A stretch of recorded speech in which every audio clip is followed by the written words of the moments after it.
What's going on, you guys? Petplatypus here, and it's time to talk about Seven Deadly Sins, chapter 159. I hope this review isn't too long, but I kind of have a lot to say about this chapter.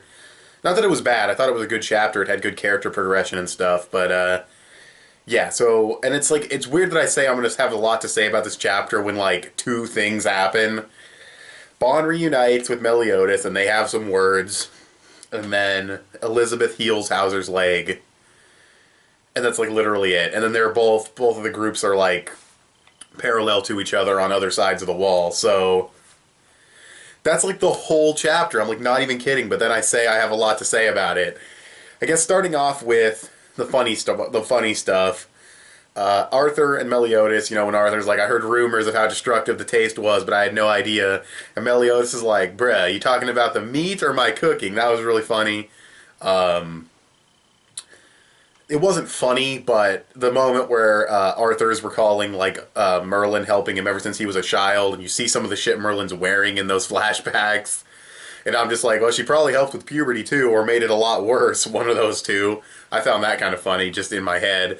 And, yeah, and then there were a couple other little scenes, too, but yeah, as far as character progression goes, though, Elizabeth pulling off the healing is good progression for her character, though I do have stuff to say about that at the end of the review. And Bond showing up and having words with Meliodas, and they kind of forgive each other, or Meliodas forgives him, I suppose. It works for the characters, though I will have a couple things to say at the end. And, yeah, that's pretty much all there's... Oh, yeah, and then the fucking wall bullshit. Yeah, so that's pretty much the whole chapter. So let me just get into, like, the negatives, I guess. They're not really negatives, but... Well, one of them is. The other two aren't. One thing, just kind of a small thing, and that's... Meliodas and Bond, like, the way Meliodas doesn't even look Bond in the face and just says, hey, let's keep going, let's rescue the chicks we love and everything. I don't know, like, I don't feel like Meliodas is, like, avoiding the apology or anything. Maybe he is, but, like, or maybe that was his way of forgiving him, because they have a really weird relationship. They both show up, and they do the patty cake arm wrestling bullshit, which was very funny, but, yeah, I don't know. I like Bond's reveal, too, with the, they eat his food, and they're like, oh, this guy's a great cook, we gotta fucking recruit him, and they don't know who it is, and of course Bond's a great cook, but you're not thinking in your head at that moment, I bet it's Bond, so for him to walk up was a cool reveal.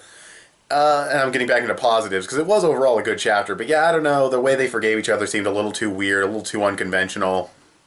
Maybe Meliodas is still a little mad, maybe probably not, honestly, he didn't even seem mad. He seemed mad that Bond was doing it at the time, because it's like, what the fuck are you doing at a time like this, but... When Bond said why he was doing it, Meliodas seemed a little bit more cool with it, so I don't know. I mean, it's not like Meliodas, like, laid down and said, okay, kill me, Bond. I mean, he did, technically, but it was like a kill me if you can type thing. I don't even know, I just lost where I was at completely, because between those two, between that cut right there, I just, like, sneezed for, like, a minute straight, and my eyes started watering, and holy fuck. What the fuck was I even talking about? Oh yeah, the forgiveness thing. The review must go on. Fuck sneezing. My eyes are all watery shit. But as I said, the review must go on. I don't know what the fuck. Yeah, the forgiveness thing. I don't know, it played out the way you'd expect it to play out between those two characters, I guess. I just thought it could have been a little stronger. Or maybe it's not finished. Maybe Meliodas is still mad, but it doesn't seem to be. But it was okay, overall. The other thing I wanted to mention that isn't really a negative, but it's kind of a nitpick for me, is Elizabeth. I know she's had healing powers for a while, but now that I just see her healing people, it's just like, Bleach did this with the main female, Naruto did this with the main female, and now this is doing it with the main female again. Like, Japan, for the most part, has a really fucking hard time writing female characters. I don't know if the dudes over there are just kind of like, not like they're assholes, like, not like they're super sexist assholes, or if they're just kind of like casual sexist, which I don't know what the fuck that even means, but I don't know what it is, but they are so bad at writing female characters. Some of them can do it really well. I mean, for a while, I'd give Hiro Mashima credit for his female characters. He kind of fucked up a lot of them in Fairy Tail, but for a while he had some pretty damn good female characters, and Oda has a couple really good female characters, but even Oda kind of sidelines the two Straw Hats that are female a lot of times. I know it's kind of like a digression, but I mean, the last time Robin from One Piece had like a one-on-one fight was Skypiea Yeah, Skypea. I'm not even joking.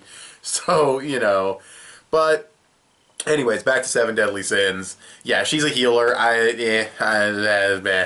The negative, though, for the chapter, I don't like them talking to each other through the wall. I mean, the fact that they talked is fine, but the way Elizabeth is like, I can feel him so strongly, so intensely, and then the way Arthur's like, I don't sense anybody, and Meliodas is like, if it's her, I can always sense her, and it's just like, that's so fucking corny.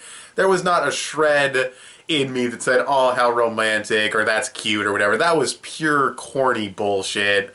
I don't like Sixth Sense, where you know where someone is purely because you love them. If it's like, you can sense their energy, or if you can have some kind of link to them, but when you just know they're there because of like a convenient sixth sense of love or whatever, way too corny, way too stupid. I didn't like that scene. That's like the only negative to the chapter. That's an extremely fucking simple chapter. I give it like a 7.5. I mean, it would be lower since not a lot happened, but we did have character progression on Elizabeth actually pulling off some healing, some character progression with Bond and Meliodas, so that stuff was really good. They reunited. Will we see all 7 of the sins together? I'm not going to hold my breath, but I am praying to all deities under and above the sun that we do see them all together, but I don't know. And that's pretty much all I have to say about the chapter. So, yeah, we'll sit it with a 7.5. It was good, could have been better, but it had one nitpick negative and just not a lot of progression overall, but good art. Actually, very good art in this chapter, I thought. And, yeah, that's pretty much all I have to say. So, thanks for watching this video. Tell me what you guys thought of this chapter of the 7 Deadly Sins in the comment section below. You can follow me on Instagram and add me on PSN. I'm petplatypus on both. Give this video a thumbs up. That would help me out a lot. Subscribe if you haven't already or if you like what you've seen here. And I'll talk to you guys later. Bye.